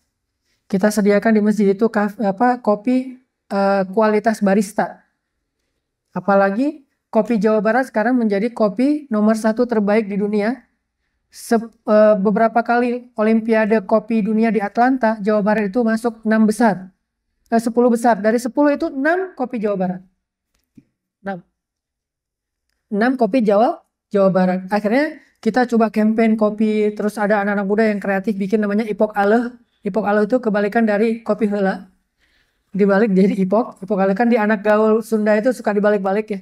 Jadi kopi heula itu ngopi dulu, dibalik jadi Ipok Aleh. Dia punya kayak gerobak itu anak motor, dia bikin kopinya kopi komunitas, kualitasnya terbaik yang 1 kilo harganya 2 juta. Tapi dia jual secangkir cuman 10.000 rupiah. Kenapa? Karena kita kerjasama dengan pemerintah bikin edukasi kopi ke anak-anak muda. Mereka punya kebun kopi sendiri, ada berapa ribu batang kopi. Akhirnya mereka dari hulu ke hilir sendiri jadi murah dan produktif. Mulailah mereka merasakan taklim itu bukan lagi majelis tapi tongkrongan. Sehingga yang datang ke taklim kita, ukuran berhasil dakwah kita itu lihat kalau cewek jilbab enggak nih. Kalau jilbabnya udah lebar, cadaran, berarti dakwah kita nggak berhasil. Soalnya udah pada soleha. Tapi kalau yang datang ke taklim kita justru belum berjilbab atau kagok, pakai jilbabnya masih diikat terus gatal-gatal, berarti dakwah kita kena nih. Dan alhamdulillahnya banyak yang datang ke taklim kita itu nggak pakai jilbab, masih pakai pakaian kantor, maaf ya, mungkin pakai rok pendek, datang ke masjid, terus pakai mukena di masjid karena dia malu gitu, keluar buka lagi mukena biasa lagi, snapgram, gue lagi di taklim Ustaz Hanan, dan mereka pride dengan taklim. Kita bangun dari mulai interest, respect, trust, join, pride. Itu ada tahapan-tahapannya. Mereka udah sampai ke tingkat respect, pride dengan taklim. Gue lagi di taklim, sampai yang datang juga ada yang tokoh-tokoh anak-anak main banget. Terus ada selebgram yang masih vulgar datang. Saya nggak usah sebut namanya, ntar dikepoin ya. Ada aja pokoknya. Ada beberapa selebgram cewek-cewek yang masih vulgar, yang kalau kita lihat postingan mereka, ya saya stalking postingannya, ternyata masih maaf pakai bikini, pakai apa. Tapi ikut taklim dan nge-follow Ustadz tuh kan sesuatu banget kan. Yang postingannya masih vulgar tapi nge-follow Ustadz kan sesuatu. Berarti dia merasa nyaman dapat sesuatu dari postingan saya. Dan mereka datang ke taklim, walaupun datang ke taklimnya udah lebih sopan. Cuman postingannya belum berubah, bertahap. minimal udah mau datang, interest dulu sebelum mau join. Arti join sudah mau mengganti karakternya menjadi muslimah yang lebih ideal. Tapi minimal interest dulu. Dari interest mereka mulai respect.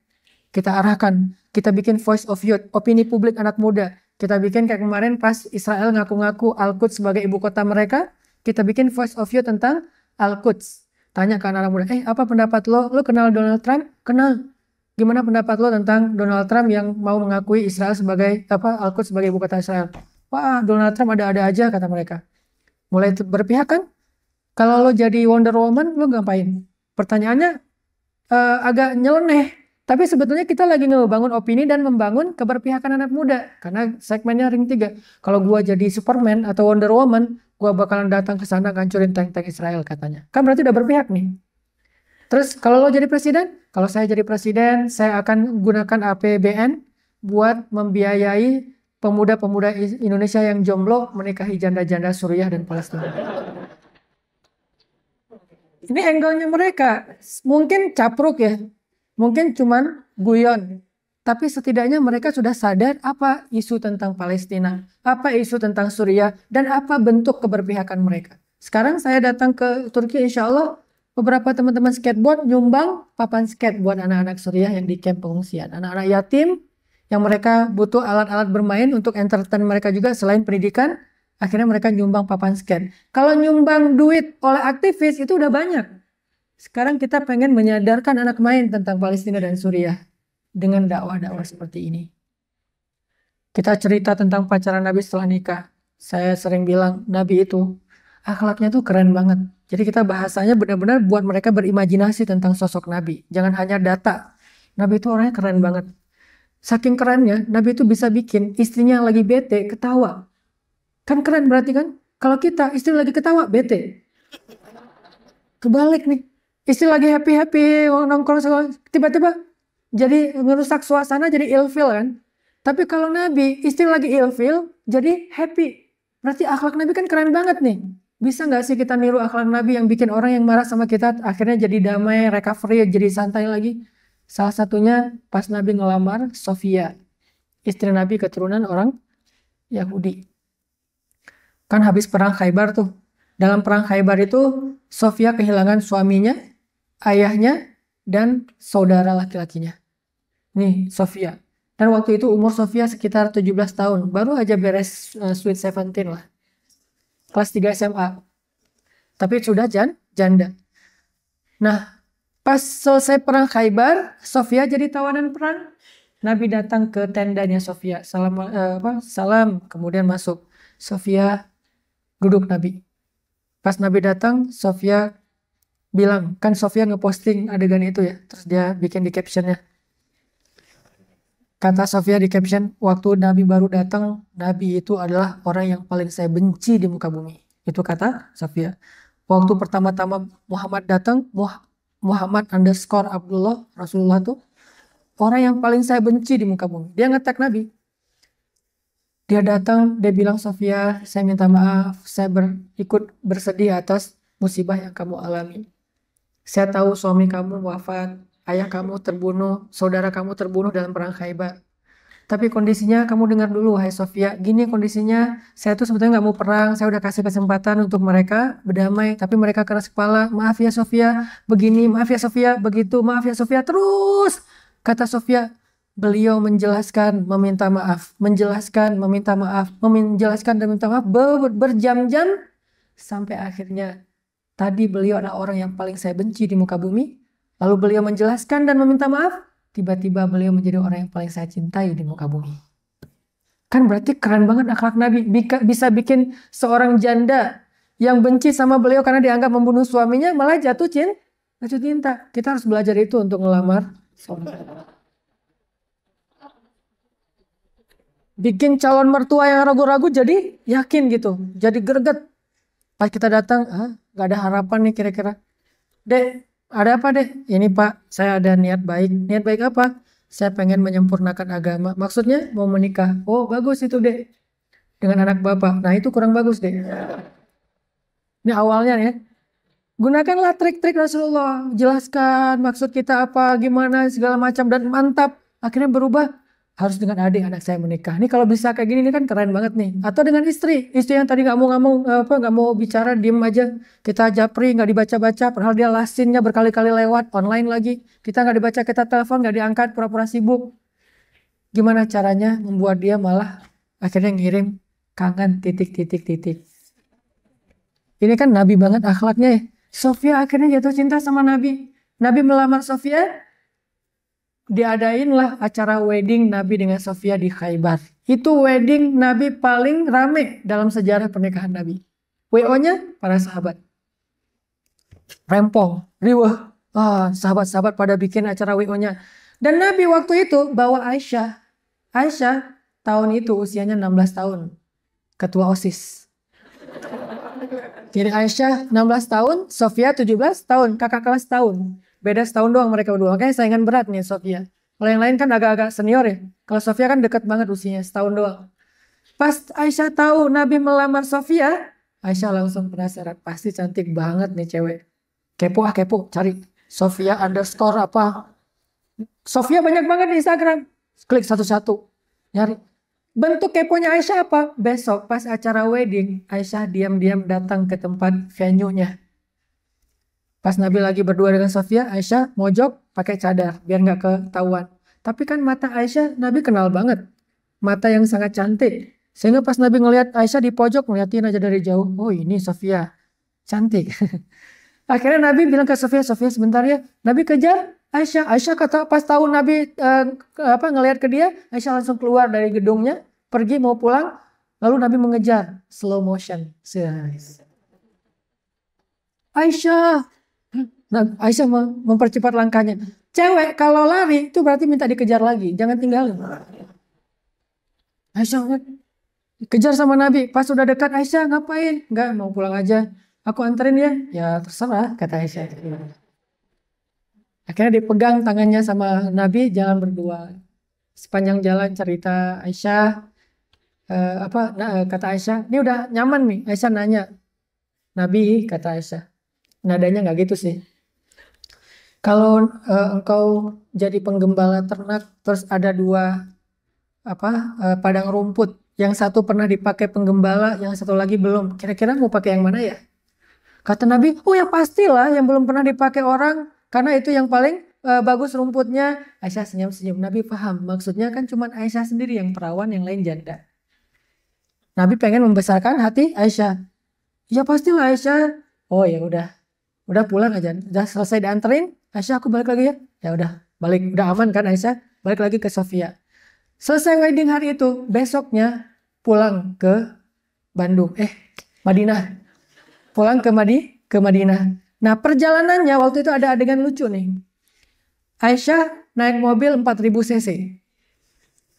Barangnya cuman tas kabin kecil. Sofia naik mobil 1200 cc. Barangnya seabrek-abrek, tas bagasi. Mobilnya mobil tua lagi tuh. Onta yang kurus, kecil, Aisyah onta yang gemuk, besar, kuat. Sehingga pas dalam perjalanan, kendaraannya Aisyah tuh meluncur dengan cepat. Highway, sementara Sofia tertati-tati di belakang. Begitu ada jalan menanjak, Sofia mogok. Aisyah udah di depan. Kasihan Sofia, barangnya banyak, mobilnya kecil. Aisyah barangnya sedikit, mobilnya gede. Soalnya Aisyah itu anaknya traveler banget, efektif. Pas berhenti di sebuah rest area, Nabi datang kepada Aisyah, bilang, Aisyah, boleh minta sesuatu nggak? Kata Nabi. Apaan? Gini, ini sekali doang ya, kata Nabi. Dan ini kondisinya darurat. Ya apa? Kata Aisyah. Itu Sofia kasihan. Kenapa? Dia tuh barangnya banyak, mobilnya kecil, jadi suka mogok di belakang, kasihan ketinggalan. Sementara Aisyah kan barangnya sedikit, mobilnya besar. Terus boleh nggak gantian? Aisyah naik mobil Sofia, Sofia masuk ke mobil Aisyah. Merah wajah Aisyah, cemburu, marah. Apa kata Aisyah? Anda itu Nabi bukan sih? Kamu itu Nabi bukan sih? Dipertanyakan kenabiannya. Kata Nabi, menurut kamu? Ya. Kan bingung kan jawabnya. Anda itu Nabi bukan sih? Menurut kamu? Iya. Tapi kalau Anda Nabi, kenapa berlaku tidak adil? Ini kan mobil saya, kenapa diganti-ganti segala macam? Marah Aisyah, perempuan, cemburu. Abu Bakar melihat Aisyah ngomong kayak gitu ke Nabi nggak sopan, didorong sama Abu Bakar. Ya Aisyah, kamu nggak sopan ngomong sama Nabi, nggak boleh kayak gitu. Nabi langsung ngelindungin Aisyah. Ya Abu Bakar, kenapa kamu dorong-dorong istri saya? Ya Abu Bakar nggak boleh kayak gitu sama istri saya. Ya Rasulullah, dia nggak sopan. Tapi dia istri saya. Itu cemburu, Abu Bakar, wajar. Ya udah, sekarang gimana? Udah biarin aja. Akhirnya Abu Bakar pergi. Kata Nabi, lihat ke arah Aisyah. Aisyah tuh lihat aku belain kamu kan? Ya, kata Aisyah. Terus gimana sekarang? Ya udah sekali doang ya. Ya udah akhirnya ganti. Lihat akhlak Nabi SAW. Jadi saya menjelaskan tentang sirah dengan imajinasi. Bukan hanya data sirah. Perang Badar 313 lawan 1000. Itu data sirah. Tidak ada imajinasinya. Saya menjelaskan kepada anak-anak muda supaya mereka merasa nyaman dengan sirah Nabi. Sampai mereka kagum dengan sosok Nabi Muhammad SAW. Kalau saya hanya membaca wa innaka la'ala khuluqin azim, itu doktrin. Bagaimana membangun kekaguman anak muda kepada sosok Nabi dengan hanya membacakan wa innaka la'ala khuluqin azim, tapi tidak dijelaskan dalam bahasa-bahasa sirah, dan sirahnya kurang detail. Sampai Nabi pernah, Aisyah lagi bikin kue, ini mungkin pernah dengar gitu ya, di rumah lagi rempong bikin kue, kan Aisyah tuh nggak pinter masak, anaknya pinter belajar, dia banyak menyerap hadis. Yang pinter masak di antara istri Nabi Ummu Salamah, sampai ada brandnya Ummu Salamah Cake gitu, pinter masak. Kalau Aisyah nggak pinter masak, sekali-kalinya Aisyah masak rempong dari pagi bikin kue segala macam, pas sudah jadi siangnya Aisyah hidangin di depan Nabi.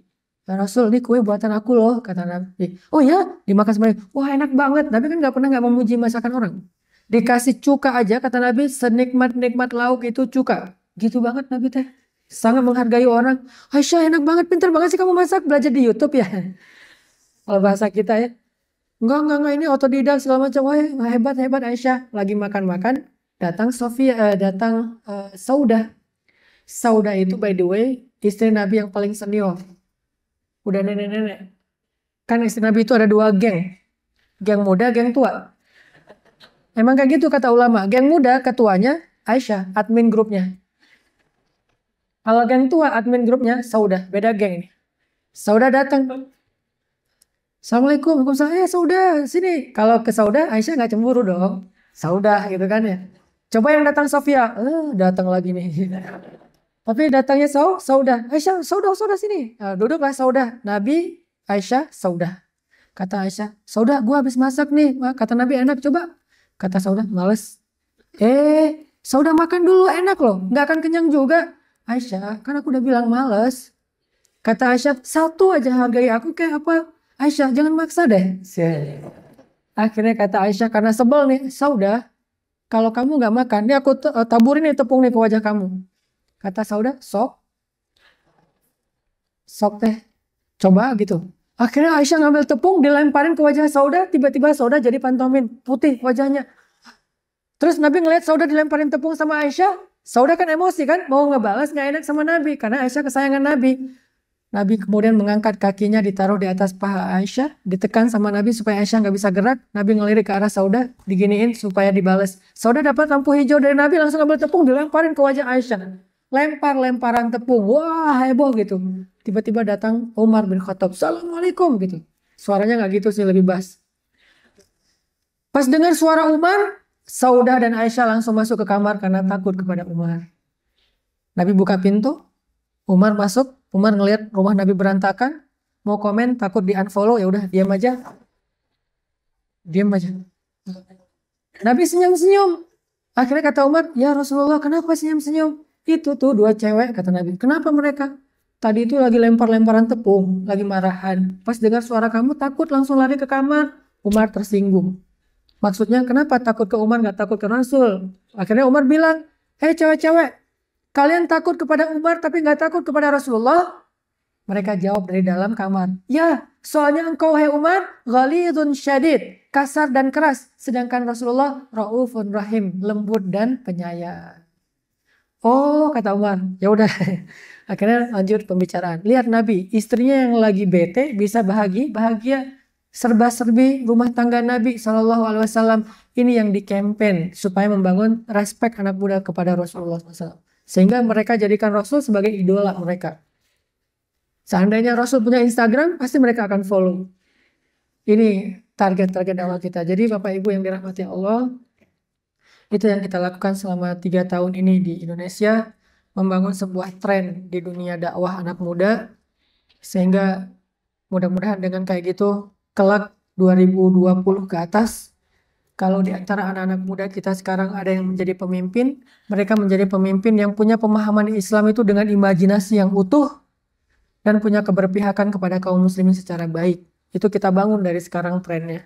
Sehingga ketika mereka jadi pejabat, mereka mau masih bicara tentang Aleppo, Suriah, Palestina, Rohingya. Mereka tidak hanya sibuk dengan urusan-urusan pribadi. Mereka punya sisi-sisi kemanusiaan yang kuat. Itu aja yang bisa saya sharing. Mohon maaf kalau banyak hal-hal yang kurang berkenan. Ini hanya sekedar sharing beberapa pengalaman. Mudah-mudahan bermanfaat buat kita semuanya. Barakallahu li wa lakum. Wassalamualaikum warahmatullahi wabarakatuh. Assalamualaikum warahmatullahi wabarakatuh. Assalamualaikum warahmatullahi wabarakatuh.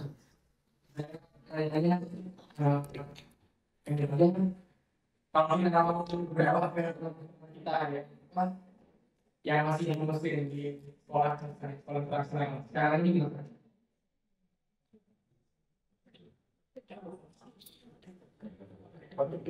Bisa menunggu pertanyaan lain.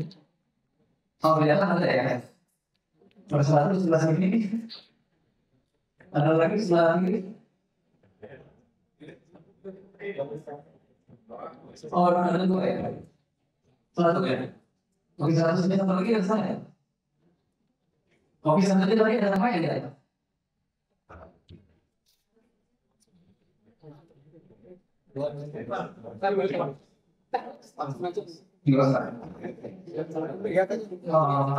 Oke, gimana cara masalahnya?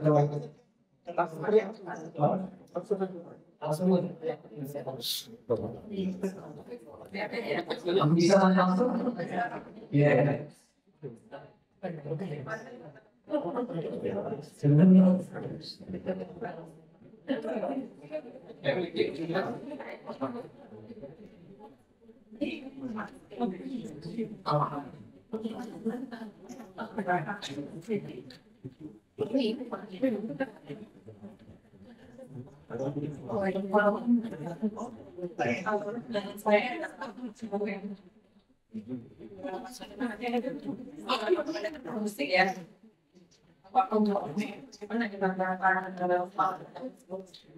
Musik. Ya. Oke.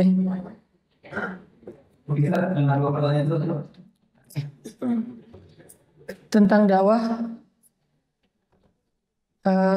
ada dua analogi tentang cara kita berdakwah. Yang pertama sales, yang kedua testimoni. Saya misalnya lagi nongkrong di sebuah kafe, tiba-tiba datang seorang sales handphone, bilang, "Pak, saya mau nawarin handphone nih, baru keluar, bagus, speknya gini. Dia jelaskan secara detail semua spesifikasi yang ada di dalam handphone itu, dengan fitur-fiturnya, segala macam program-programnya. Walaupun dia menjelaskan dengan jelas banget, detail banget, tapi karena dia sales, saya agak ilfeel, males membeli handphone dari dia. Terus di kesempatan yang lain, saya lagi nongkrong bareng teman saya, terus teman dekat banget, sahabat, dia bilang, aku habis beli handphone, bagus loh. Handphone yang sama atau handphone yang berbeda, bagus loh, ini enak dipakai, foto-foto gitu. Kan lo senang moto. Wah bener, berapa ini megapiksel segala macam. Akhirnya saya jadi aktif bertanya-tanya ke dia, walaupun dia nggak bisa menjawab secara detail seperti sales, saya memutuskan lebih mau membeli handphone gara-gara dia. Kenapa? Karena saya kenal dia, saya percaya dia saya lihat lebih objektif daripada sales, jadi membuat saya lebih nyaman untuk memilih pilihan itu. Dalam dakwah, kadang kita tidak harus menyampaikan semua ayat, semua hadis, apalagi kalau kita bukan ustaz. Tapi akhlak itu nomor satu. Mungkin yang paling penting, yang paling benar dalam Islam itu Al-Quran dan hadis pastinya. Tapi packagingnya tetap akhlak.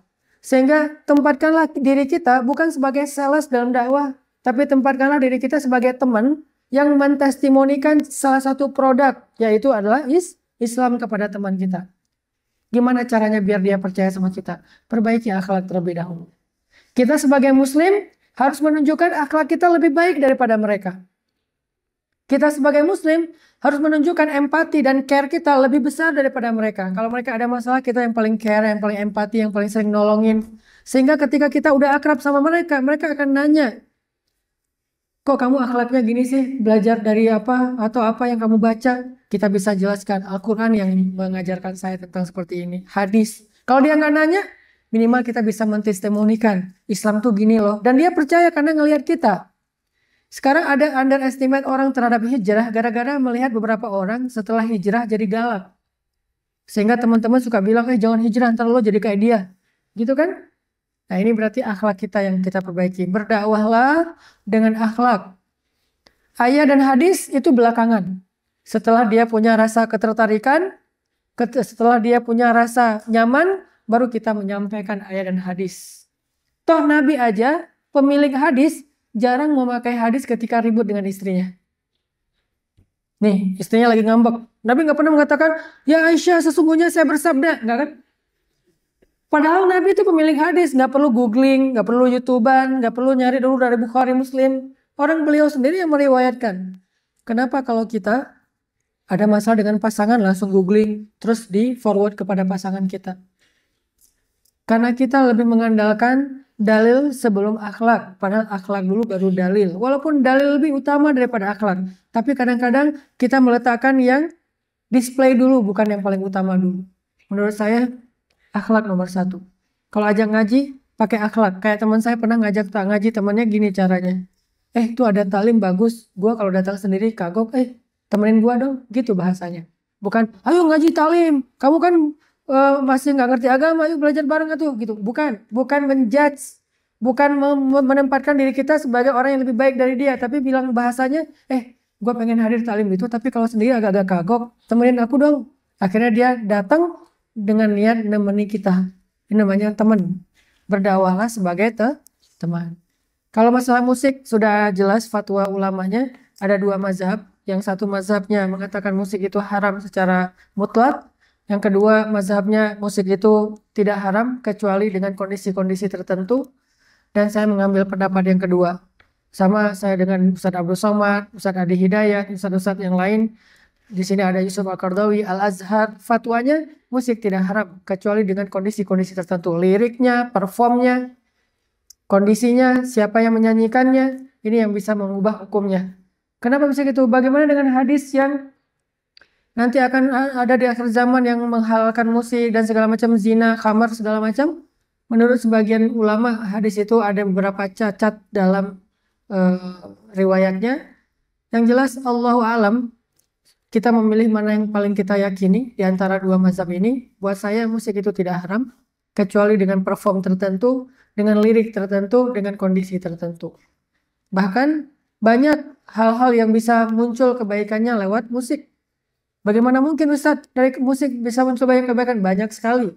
Selama satu syarat, musiknya itu bukan musik yang dosa. Bukan musik yang performnya dengan membuka aurat. Liriknya lirik sesuatu yang negatif. Saya kira sederhana. Jadi bahkan saya sekarang berdakwah kepada seniman-seniman musisi Bandung yang kreatif underground. Saya mengajak mereka dari buat musik-musik entertain menjadi musik-musik humanity. Jadi mereka punya tantangan sekarang membuat karya-karya musik yang mengkampen tentang kemanusiaan. Karena di zaman Nabi juga sudah ada musik. Salah satunya adegan Aisyah ketika di rumah sedang mendengarkan beberapa orang perempuan bermain musik. Lalu Abu Bakar masuk ke rumah Aisyah, rumah Rasulullah. Abu Bakar mengatakan, kenapa ada seruling-seruling setan di rumah Nabi? Abu Bakar marah kepada perempuan yang bermain musik itu. Kata Nabi, biarkan mereka wahai Abu Bakar, hari ini adalah hari raya mereka. Artinya Rasulullah membiarkan karena kondisinya masih aman, tidak melanggar syariat. Allahu a'lam, yang jelas yang namanya fikih pasti ada mazhab-mazhab yang berbeda. Sehingga tugas kita sebagai seorang muslim dalam urusan fikih nomor 1 bukan faham hukumnya, tapi faham etikanya, menghargai perbedaan pendapat. Nanti yang menganggap musik itu haram enggak, bagi saya musik itu tidak haram. Dan saya masih melihat orang-orang yang mengharamkan musik tidak objektif. Karena di beberapa negara yang katanya mengharamkan musik, bahkan negaranya, rajanya pun masih menggunakan musik sebagai lagu kebangsaan. Kalau mau mengatakan haram musik, katakan dulu kepada rajanya, Raja Salman. bilang ke Raja Salman musik itu haram sehingga nggak boleh ada lagu kebangsaan Arab Saudi, lagu kebangsaan Qatar. Karena buat saya, pendapat saya adalah musik tidak haram kecuali dengan kondisi tertentu. Allahu a'lam. Saya kira cukup ya. Baik. Ya, saya rasa dari pertanyaan yang cukup. Ada satu lagi, mengingat waktu dan akhirnya mungkin offline saja. Ya. Baik, kita lanjutkan selanjutnya adalah doa bersama yang dipimpin oleh Ustaz Hanan Al-Taqi. Nah, silakan Ustaz.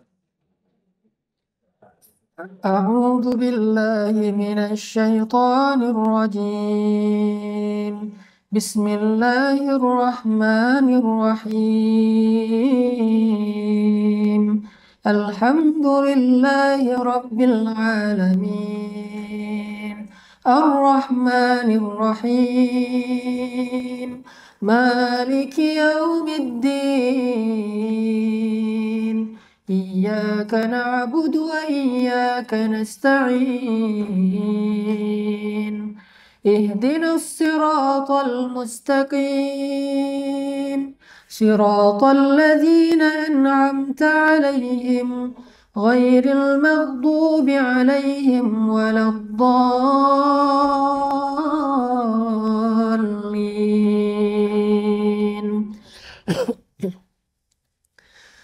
الحمد لله حمدا يوافي نعمه ويكافئ مزيدا يا ربنا لك الحمد ولك الشكر كما ينبغي لجلال وجهك الكريم وعظيم سلطانك اللهم اجعلنا لك ذكارين اللهم اجعلنا لك شكارين اللهم إليك أسلمنا وبك آمنا وعليك توكلنا وإليك أنبنا وبك خاصمنا نعوذ بعزتك أن تضلنا أنت الحي الذي لا يموت والإنس والجن يموتون اللهم أعنا على ذكرك وشكرك وحسن عبادتك اللهم حبب إلينا الإيمان اللهم حبب إلينا الإيمان وزينه في قلوبنا وكره إلينا الكفر والفسوق والعصيان واجعلنا من الراشدين اللهم انصر الإسلام والمسلمين اللهم انصر المسلمين في فلسطين اللهم انصر المسلمين في سوريا اللهم انصر المسلمين في روهينيا اللهم انصر المجاهدين اللهم وحد كلمتهم وسدد رميهم واشفي جرحاهم وارحم شهداءهم ربنا آتنا من لدنك رحمة وهيئ لنا من أمرنا رشدا واجعل لنا من كل ضيق مخرجا ومن كل هم فرجا ومن كل عسر يسرا ربنا آتنا في الدنيا حسنة وفي الآخرة حسنة وقنا عذاب النار سبحانك اللهم وبحمدك أشهد أن لا إله إلا أنت أستغفرك وأتوب إليك Assalamualaikum warahmatullahi wabarakatuh. Dulu pernah Imam Al-Ghazali Tahu Imam Al-Ghazali? Panggilannya Al. Imam Al-Ghazali. Imam Al-Ghazali ini ulama besar lah ya, ulama yang sangat terkenal, ahli tasawuf juga. Imam Al-Ghazali pernah lagi ceramah di Basroh. Ada kampus juga di sana, cuman nggak tahu namanya apa. Lagi ceramah, tiba-tiba ada seorang peserta nanya kepada Imam Al-Ghazali. Ya Syekh, kata peserta ini, saya pengen nanya satu hal. Kata Imam Al-Ghazali, silakan. Dia bilang, saya pernah baca ayat di surat Ar-Rahman. Allah berfirman, kulla yaumin huwa fi sya'n. Setiap hari Allah itu sibuk. Nah, saya penasaran, ma sya'nullahil yaum. Kalau Allah bilang setiap hari Allah itu sibuk, kira-kira hari ini Allah lagi sibuk apa? Itu pertanyaan peserta. Kira-kira Allah sekarang lagi sibuk apa nih hari ini? Karena pertanyaannya agak-agak unik, Imam Al-Ghazali kemudian berpikir dan gak menemukan jawaban. Akhirnya Imam Al-Ghazali mengatakan, anzirni hattal ghad. Beri saya waktu sampai besok untuk mencari jawaban. Malamnya Imam Al-Ghazali buka lagi aplikasi-aplikasi buku-buku yang ada di handphone, kalau bahasa kita mah ya. Buka, wah, semua yang udah saya download, udah saya baca, kayaknya nggak ada tuh jawaban Allah lagi ngapain hari ini. Apa kesibukan Allah hari ini? Diingat-ingat lagi ayat, hadis, nggak nemu juga. Sampai akhirnya hari kedua, laki-laki tadi nanya lagi, ya Syekh, sudah nemu jawaban pertanyaan saya? Kata Imam Al-Ghazali, anzirni hattal ghad. Beri saya waktu sampai besok. Nyari lagi tuh. Sampai 3 hari berturut-turut, Imam Al-Ghazali tidak menemukan jawaban atas pertanyaan dari salah satu peserta ta'lim. Akhirnya malam keempat, Imam Al-Ghazali sholat 2 rakaat. Terserah kita bisa sebut ini sholat hajat, bisa sebut ini sholat witir mungkin 3 rakaat, bisa disebut sholat mutlak, bebas. Yang jelas beliau sholat sunnah sebelum tidur.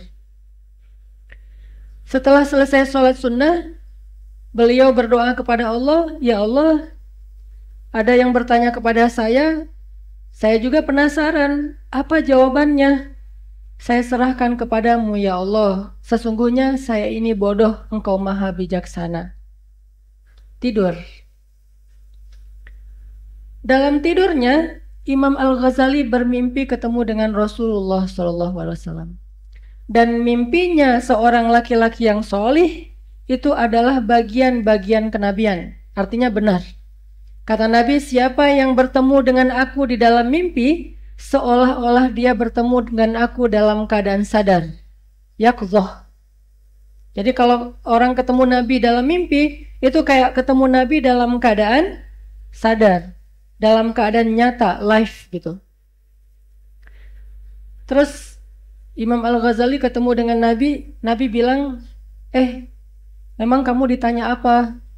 Imam Al-Ghazali bilang, ya Rasulullah, dia nanya tentang surat Ar-Rahman. Kulla yaumin huwa fi sya'n, wa ma sya'nullahil yaum. Dia bilang, apa kesibukan Allah hari ini? Dan saya tidak tahu jawabannya.